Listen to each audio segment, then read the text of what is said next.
네, 오늘 로마서 1장 16절에서 17절 말씀으로 이 시간 우리를 향하신 하나님의 음성을 듣기를 원합니다. 오늘 본문은 로마서 전체를 요약하는 말씀이기도 하고 로마서 전체를 이끌어가는 주제 말씀입니다.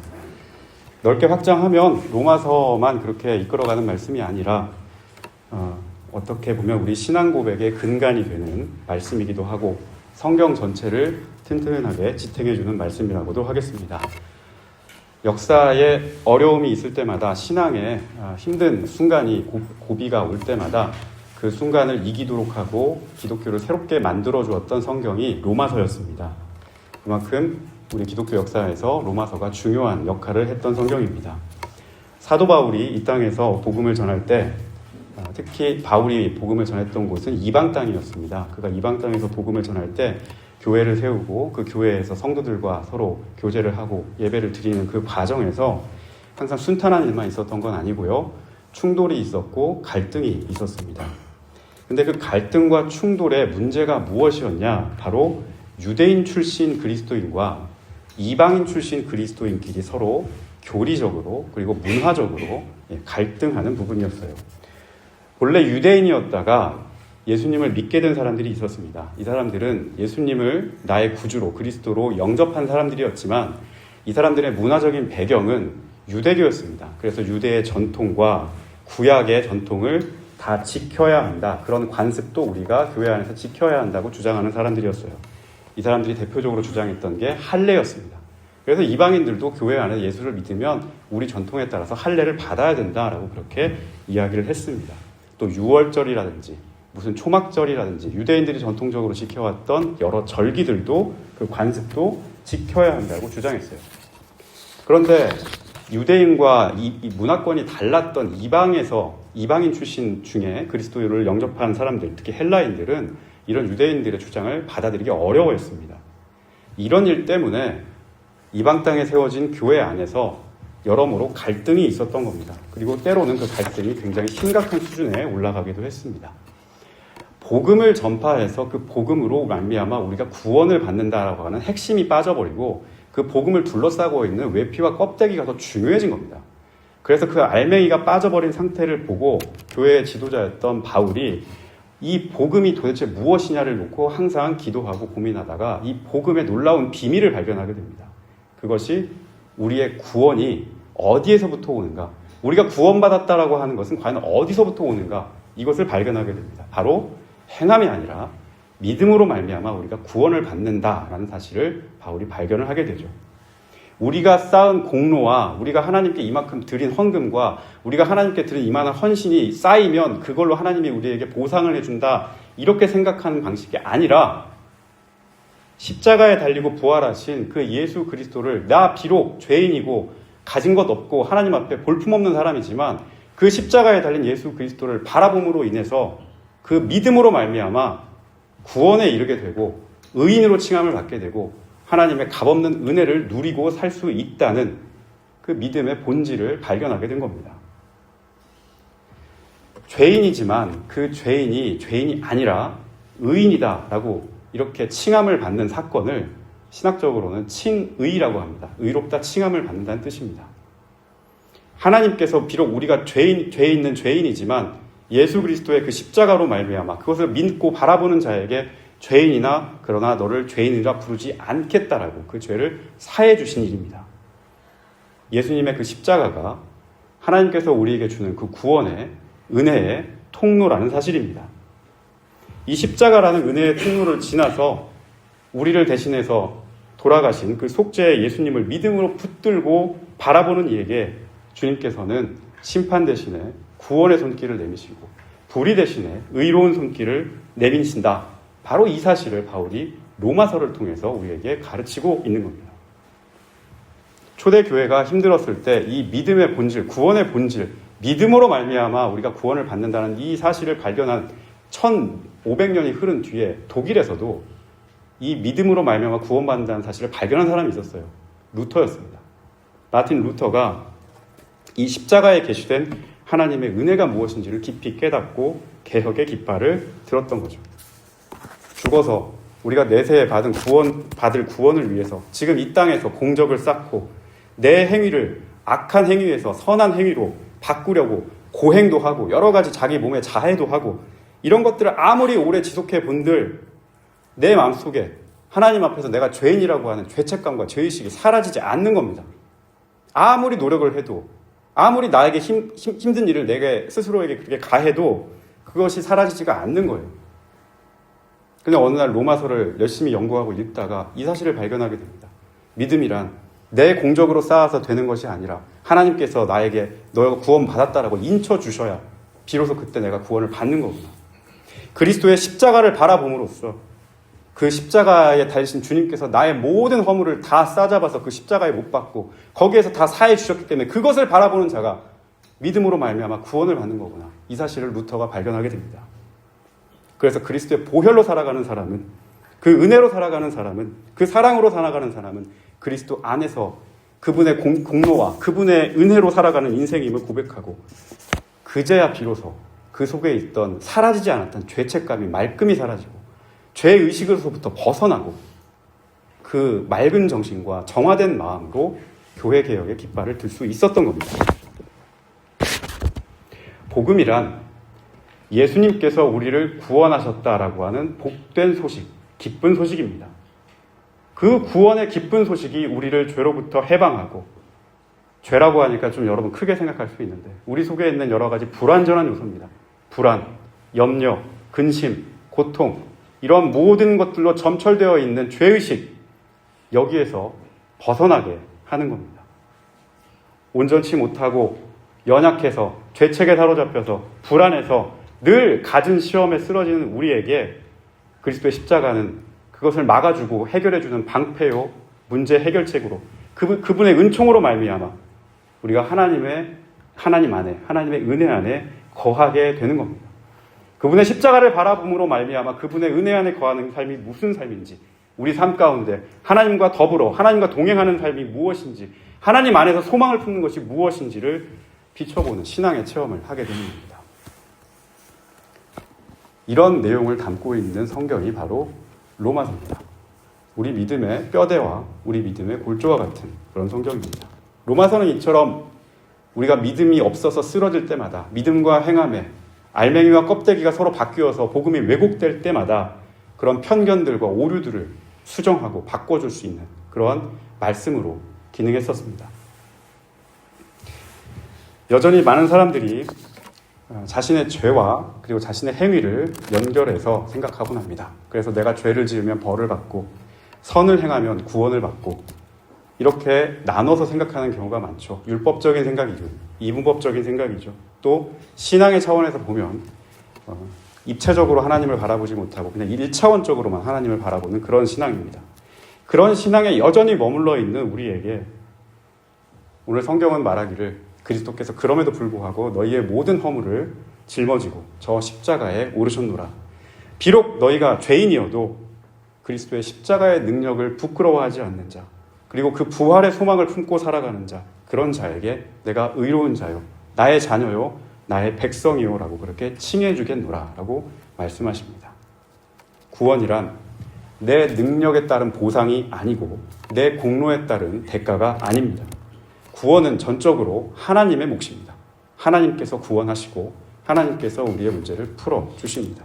그래서 성경은 하나님의 구원을 값없는 은혜라 말씀하고 그분의 의로우신 열매라고 말씀합니다. 오늘 1장 16절과 17절 말씀 우리가 두 구절 짧게 읽었습니다만 이 두 구절을 보게 되면 우리 신앙의 기본이 되는 여러 가지 중요한 단어들이 등장하게 됩니다. 참 보물과 같이 귀한 표현입니다.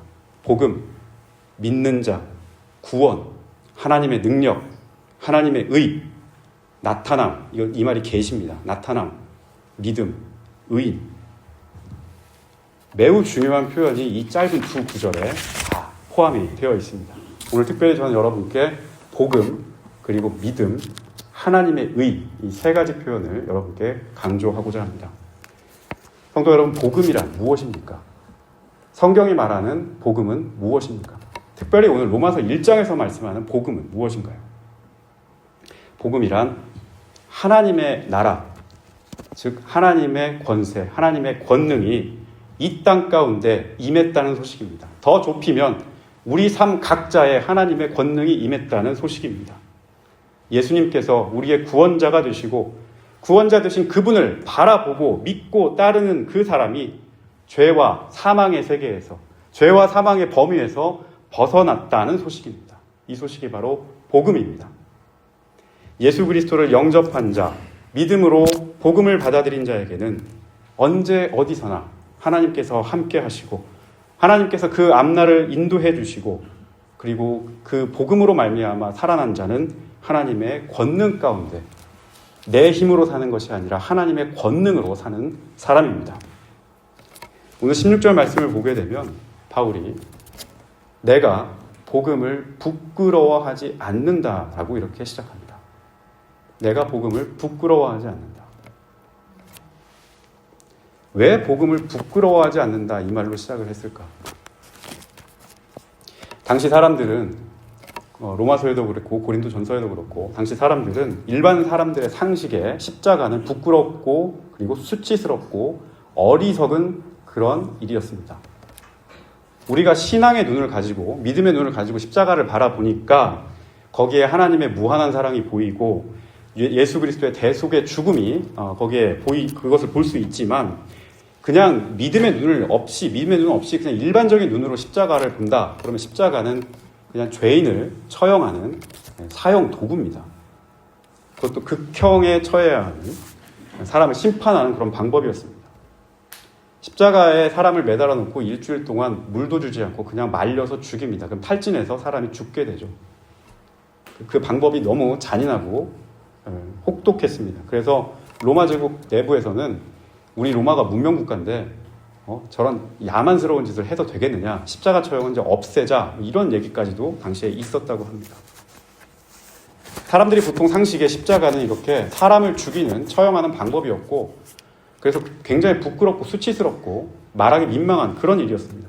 그런데 바울은 십자가에 죽은 이 예수, 그 예수를 그냥 한 사람의 죽음으로 바라보지 않고 한 사람에 대한 처벌로 보지 않았기 때문에 이 십자가를 나는 부끄러워하지 않는다라고 지금 고백하고 있어요. 십자가에 달리신 예수님이 누구이신지 알았고 그분을 믿었고 그분으로 말미암아 자기 삶이 바뀌었고 내가 나아갔던 방향이 정반대 방향으로 예수를 때려잡던 사람에서 예수를 증거하는 사람으로 인생의 방향이 바뀐 그 믿음의 경험을 했던 예수를 만났던 그 경험의 바탕에 자기에게는 저 십자가를 바라보는 게 부끄러운 일이 아니고 원망할 일도 아니고 나는 어디에 가서 이 복음을 부끄러워하지 않겠다라고 이렇게 말을 합니다. 저 십자가를 바라보면 죽기까지 자신을 희생해서 섬기고 헌신한 그 하나님의 무한한 사랑이 저기에 나타났음을 볼 수 있는 거죠. 하나님 스스로 자신을 낮추고 약해짐으로 독생자 예수 그리스도를 우리를 구원하신 놀라운 은총으로 우리를 구원하신 그 은총을 저기에 보여주신 거죠. 십자가 아래에서 십자가를 바라보면서 예수님의 고난을 통해서 하나님의 무한한 사랑을 봤기 때문에 바울은 나는 복음을 부끄러워하지 않는다라고 그렇게 말하고 있는 겁니다. 복음을 부끄러워하지 않는다는 말은 주의 권세로 살아가는 사람이 할 수 있는 고백입니다. 내가 저 십자가를 부끄러워하지 않는다는 말은 주님의 능력을 신뢰하는 사람이 할 수 있는 고백이죠. 그 은혜에 깊이 빠져서 살아갈 수 있는 사람으로서 할 수 있는 고백입니다. 능력 있는 저 십자가, 자기가 약해짐으로 자기가 죽음으로 인해서 나를 살리기 위해서 나에게 생명을 주신 그 십자가의 힘으로 내가 살아간다고 고백할 수 있는 사람이 복음을 부끄러워하지 않는다고 그렇게 고백할 수 있는 겁니다. 바울의 고백과 같이 예수님의 주 되심을 믿음으로 고백하는 여러분에게, 그 이름에 의지하여 살아가는 여러분에게 나 역시도 복음을 부끄러워하지 않는다는 믿음의 고백이 있기를 예수님의 이름으로 축복합니다. 오늘 16절은 복음이 모든 믿는 자에게 구원을 주시는 하나님의 능력이라고 또한 강조합니다. 여기 보면 믿는다라고 하는 표현이 나와 있어요. 믿는다. 제가 이 말의 원어를 찾아봤는데 이 믿는다란 말이 딱 끝나는 완료형으로 쓰여 있지 않아요. 믿음이 완료됐다는 뜻이 아니에요. 이 믿는다란 말은 계속 이어지는 말입니다. 분사 형태로 되어 있어요. 계속 이어집니다. 왜 이 말을 완료형으로 쓰지 않고 분사 형태로 썼는가? 믿음이라는 것은 어느 한순간에 딱 완료되고 끝나버리는 게 아니라는 뜻입니다. 물론 우리가 어느 순간에 예수님을 내 구주로 영접하는 그 순간이 있죠. 그 예수님을 내가 구주로 믿겠습니다. 믿음으로 고백하는 그 순간은 이례적이고 어느 순간에 일어나는 일입니다만, 그것은 우리 안에 믿음이라는 싹이 들어와서 씨가 뿌려져서 그 믿음의 싹이 딱 나기 시작한 그 순간입니다. 그 다음은 그 싹을 키우고 자라게 하고 나중에 그 싹에서 열매를 거둬야 하는 거예요. 이게 믿음의 과정입니다. 이것은 끊어지지 않아요. 근데 믿음의 과정이 순탄한 것만 있느냐? 또 그렇지도 않습니다. 믿음의 과정에는 늘 풍파가 있고 시험이 있고 시련이 있어요. 늘 믿음을 흔들어대는 일들과 마주하게 돼요.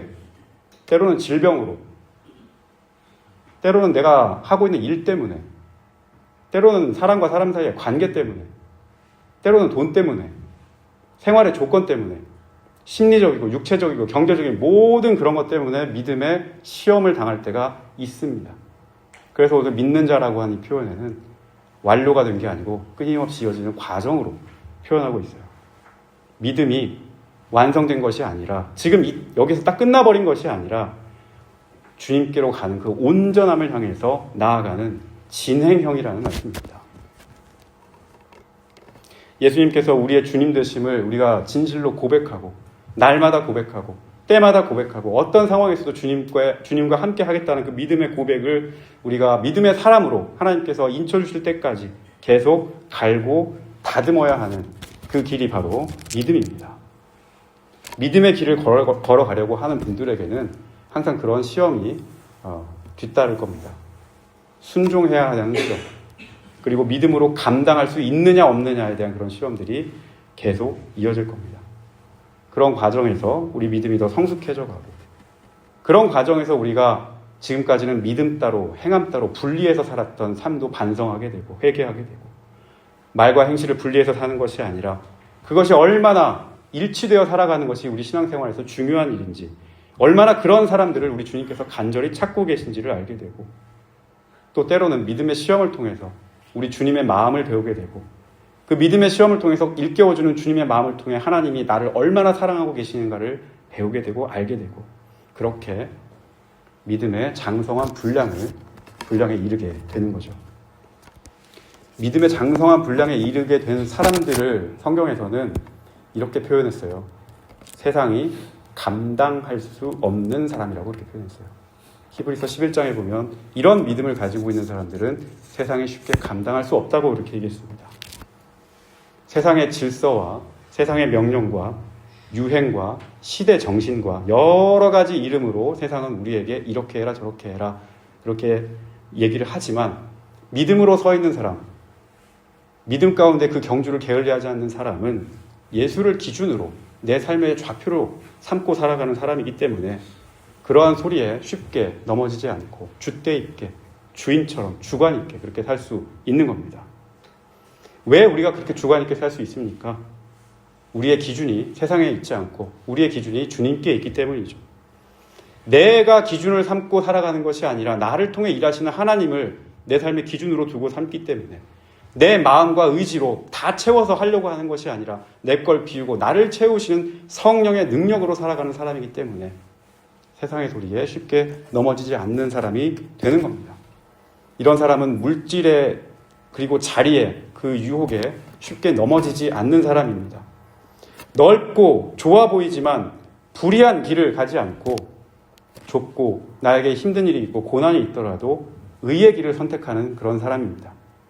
나를 도와줘야만, 나에게 복을 줘야만 믿을 수 있는 그런 달콤한 그리스도만 찾지 않고, 때로 십자가와 같은 쓰디쓴 고난이 있어도 그 주님의 고난과 그 주님의 고난을 깊이 생각하고 그 주님과 동행할 수 있는 믿음을 가진 사람, 이런 사람이 믿음대로 행하는 그런 사람입니다.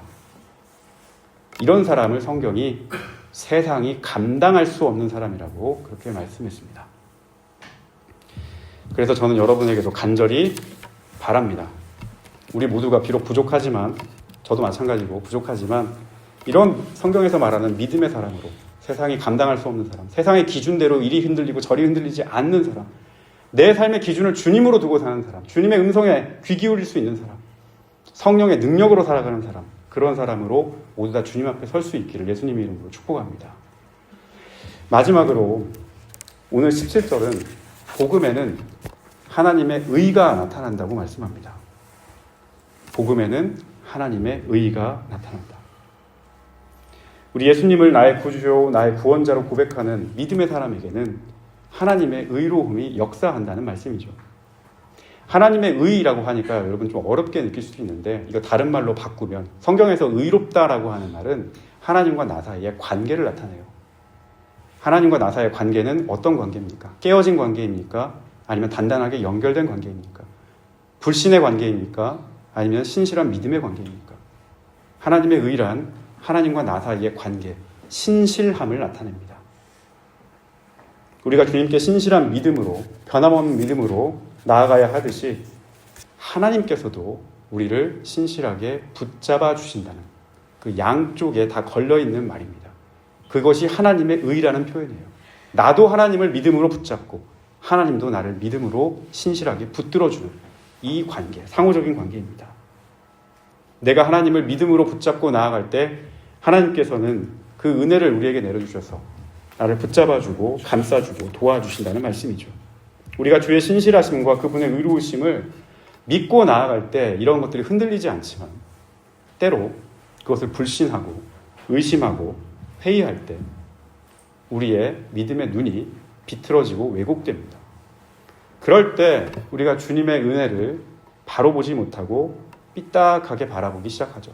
마음이 왜곡되고 하나님과의 관계가 틀어졌다는 뜻입니다. 신실하게 주님을 바라보지 못하고 그분의 의가 우리 삶에서 역사하지 못할 때 우리의 마음이 삐뚤어지고 우리의 영안이 왜곡됩니다.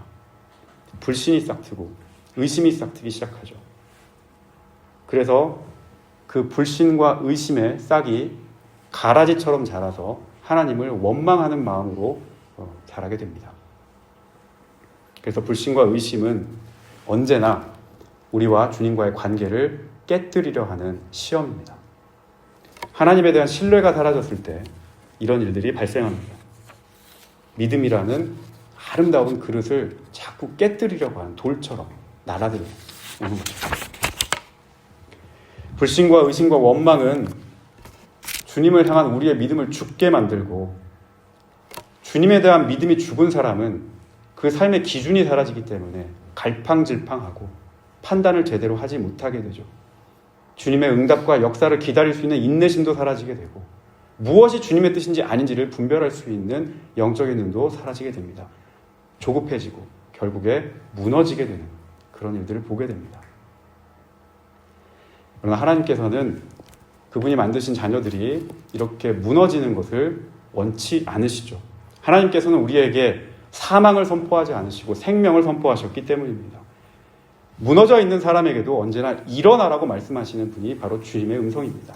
하나님은 늘 우리를 그렇게 일어나게 하려 하십니다. 우리가 죽을 것 같이 힘들고 무너질 것 같이 어려운 상황에서도 일어나라, 같이 살자, 같이 가자, 힘을 내라, 그렇게 살도록 힘을 불어넣어 주시는 생명의 주님이십니다. 하나님은 우리가 영육간에 생생하게 주님을 찬양하며 살아가기를 바라시는 그런 주님이십니다. 그래서 오늘 17절 마지막 부분을 보게 되면 우리에게 강하게 선포하고 있습니다. 무슨 말로 우리에게 선포하고 있습니까? 살리라 라는 말로 우리에게 말씀하고 있습니다. 오직 의는 믿음으로 말미암아 살리라. 그리고 그 살리라 라고 했을 때 사는 방법도 우리에게 말씀해 주셨습니다. 믿음을 가진 사람은 어떻게 주님과 함께 살아갑니까? 믿음으로 말미암아 살리라 라고 그렇게 말씀합니다. 믿음으로 말미암아 산다는 말은 주님을 신실하게 붙잡으면서 산다는 말씀입니다. 그분의 의가 나의 안에 내 삶에 역사할 것을 믿고 의심치 않고 그분을 늘 의지하면서 그분 안에서 그분과 동행하면서 산다는 말씀입니다. 의인은 주님의 부름을 받은 의로우신 사람들은 주님을 신실하게 붙드는 그 믿음으로 말미암아 삽니다. 방황 가운데서도 우리를 불러주시고 연약함 가운데서도 우리에게 힘주시고 무너질 때마다 우리를 일으켜주시는 그 주님을 버리지 않고 신실하게 붙드는 그 믿음으로 삽니다.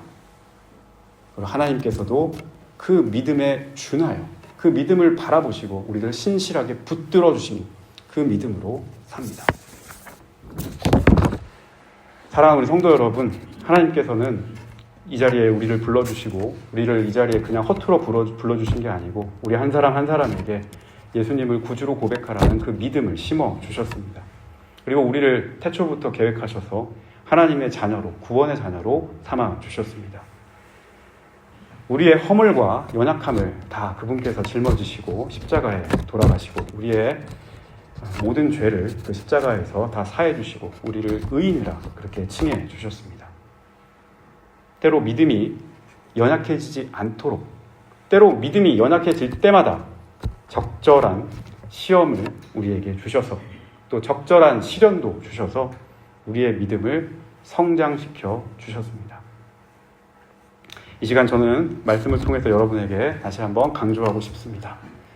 너무 눈앞에 우리 앞에 보이는 것에만 매몰되지 말고 지금도 우리를 잊지 않고 신실하게 붙들고 계시는 하나님의 의로우심을 굳게 신뢰하며 나아갈 수 있기를 바랍니다. 늘 우리 삶에 예수님과 함께 거한다는 복음의 소식, 복된 소식을 부끄러워하지 않고 기쁨으로 받고 그 복음을 통해서 위로를 받을 수 있기를 바랍니다. 믿음으로 살아가는 사람, 복음 가운데 거하는 사람, 하나님의 신실하심을 의심치 않고 신실하게 붙드는 사람에게 구원의 능력이 임할 줄 굳게 믿습니다. 구원이란 죽어서 영생을 얻고 천국 가는 그런 것만 이야기하는 것이 아닙니다. 이 세상에서 우리가 감당해야 하고 겪어야 할 모든 문제와 간구에 믿음으로 말미암아 신실하게 응답하는 또 다른 구원의 역사가 여러분 삶 가운데 있기를 간절히 소망합니다. 이 믿음을 잃지 않고 다시 한번 우리 가운데 있는 주님 바라보겠다고 주님을 신실하게 붙잡겠다는 그 믿음을 잃지 않고 이번 한 주도 주님 안에서 복된 은혜를 누리며 거하시기를 예수님의 이름으로 축복하는 말씀을 맺도록 하겠습니다.